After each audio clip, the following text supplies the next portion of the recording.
Thousands of job seekers traveled long hours and lined up at the Civil Service Commission's nationwide job fair, hoping to secure a spot in government service. From seasoned workers to fresh graduates, applicants came prepared with their requirements as more than 8,000 positions were opened across 15 regions.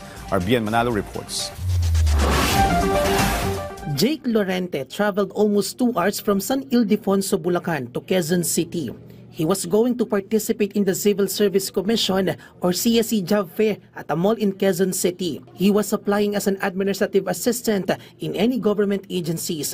He worked as an admin aide in San Ildefonso LGU for more than 5 years. Nagkakaroon ng chance yung iba na makapasok sa gobyerno or syempre mahirap talagang pumasok sa gobyerno. Sana laging may ganito para lahat ng mga eligible din sa CSC, may chance sila. Even before graduating, Michael Adriano also participated in the CSC job fair. His dream is to work in the government. In December, he will be graduated in his hospitality management course. Malaking tulong po ito, sir, sa amin, lalo na yung mga passer ng sub and pro. Bali, sir, nabibigyan kami ng opportunity na makapasok sa pampubliko na serbisyo. Una-una, nagpapasalamat kami sa civil service dahil may mga ganitong pagkakataon na napagbibigyan kami at nabibigyan kami ng pagkakataon na makapag-apply sa mga ganitong mga trabaho na inaalok ng iba't ibang government agencies po. Jake and Michael are but a couple of the hundreds of applicants who went at the Civil Service Commission's or CSC job fair at a mall in QC. This was part of their 125th anniversary celebrations.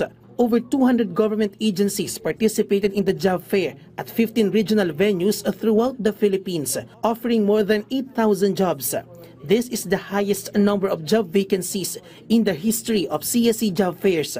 This is higher than the target of more than 6,000 job openings this year. This includes plantilla and non-plantilla positions in national agencies, local governments, government-owned and controlled corporations, and state colleges and universities. Most of the job offers are administrative and clerical work and job orders.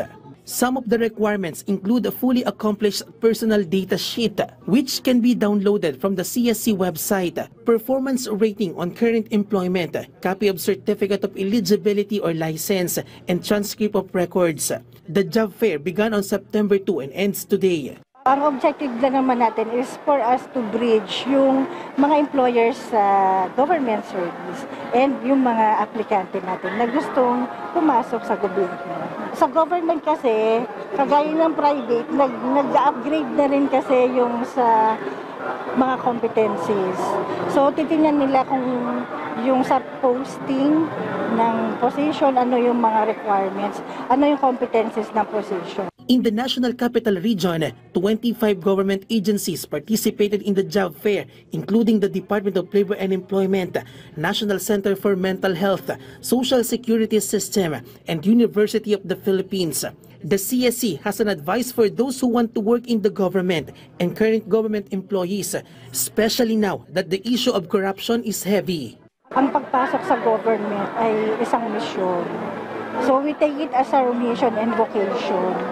So with that kasi, maiisip natin na kung mission siya at vocation natin, ay pagbubutihin natin yung ating serbisyo. Meanwhile, the CSC job fair in the Cordillera Administrative Region will be held on September 9. Bien Manalo from the National TV Network for a new and better Philippines.